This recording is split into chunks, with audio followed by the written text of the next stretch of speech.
এটুকুৰা কাটি লৈছোঁ, লৈ এইখিনি টুকুৰা টুকুৰ কৰি লৈছোঁ গোল গোলকৈ। কিমানখিনি ডাঙৰত কৰিছোঁ আপোনালোকে ধৰিব পাৰিছে। এতিয়া মই কোমোৰা টুকুৰাকেইটা ধুনীয়াকৈ বাকলি গুচাই লৈ কিনে ধুই মেলি লৈ লৈছোঁ, ভালদৰে ধুই চাফা কৰি লৈ লৈছোঁ। মাজৰখিনি এটা পেলাই দিছোঁ, বাকীখিনিও পেলাই দিম বাৰু। লগতে এয়া মই কাটা চামুচ এখন লৈ লৈছোঁ, কাটা চামুচেৰে এতিয়া কোমোৰাৰ পিচকেইটা ভালদৰে ফুটা কৰি ল'ম, একদম ভালদৰে ফুটা কৰি ল'ম চাৰিওফালে, যাতে মই চিৰাপটো ভালদৰে সোমাই যায়, লগতে ভিতৰটো ভালদৰে সিজি যায়। তেনেকৈ মই ভালদৰে ফুটা কৰি লৈছোঁ চাৰিওফালে, আৰু চফ্ট হয় এনেকৈ কৰি ল'লে। এতিয়া ফুটা কৰোৱা হোৱাৰ পিছত মই এইখিনি এতিয়া টুকুৰা টুকুৰি কৰি কাটি ল'ম, এনেকৈ কাটি লৈছোঁ। লৈ মই এতিয়া ভিতৰৰ এইখিনি নালাগে, ভিতৰৰখিনি মই পেলাই দিম, দি কিনে এইখিনি পেলোৱাৰ পিছত মই ভালদৰে পেলাই লৈছোঁ। লৈ এতিয়া কোমোৰাখিনি মই সৰু সৰু টুকুৰা কৰি কাটি ল'ম।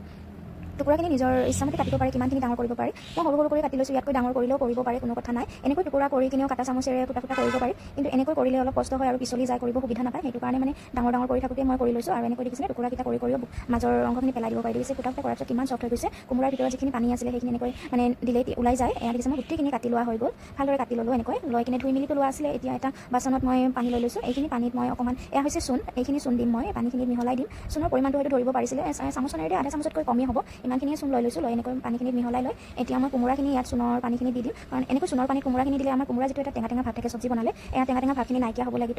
সেইটো কাৰণে মানে এনেকৈ চূণৰ পানীত ভিজাই থ'ম, গোটেই ৰাতি এনেকৈ ভিজাই থ'ম, যাতে টেঙা ভাৱখিনিও নাইকিয়া হৈ যায়। লগতে চূণৰ পানীত ভিজাই থ'লে আৰু চফ্টো হয়, কোমোৰাখিনি পূৰা চফ্ট হৈ যাব। যিবোৰ ফুটা কৰা আছিলে ভিতৰলৈকে ইয়াত চূণৰ পানীটো সোমাই যোৱাৰ পিছত ধুনীয়া মানে টেঙা বস্তুখিনি নাইকিয়া হৈ যাব। দেখিছে এয়া গোটেই ৰাতি ভিজাই থোৱাৰ পিছত নেক্সট ডে ৰাতিপুৱা এইখিনি মই লৈ লৈছোঁ।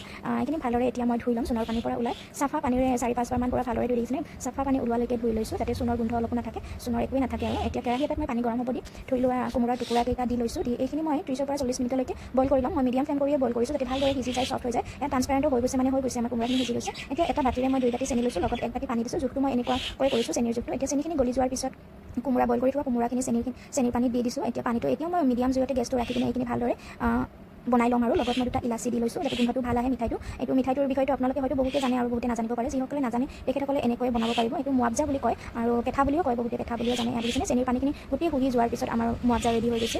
এইখিনি এতিয়া মই কেৰাহীৰ পৰা নমাই কিনে গৰম থাকোঁতে নমাই কিনে এপিচ কৰি লৈ শুকাব দিছিলোঁ। শুকোৱা হৈ গৈছে, এইখিনি মই ফেনতে শুকাইছোঁ, ৰ'দত দিব নালাগে। শুকোৱাৰ পিছত দেখিছেনে কি ধুনীয়া টান হৈছে, আৰু মই ভাঙি দেখুৱাইছোঁ আপোনালোকক।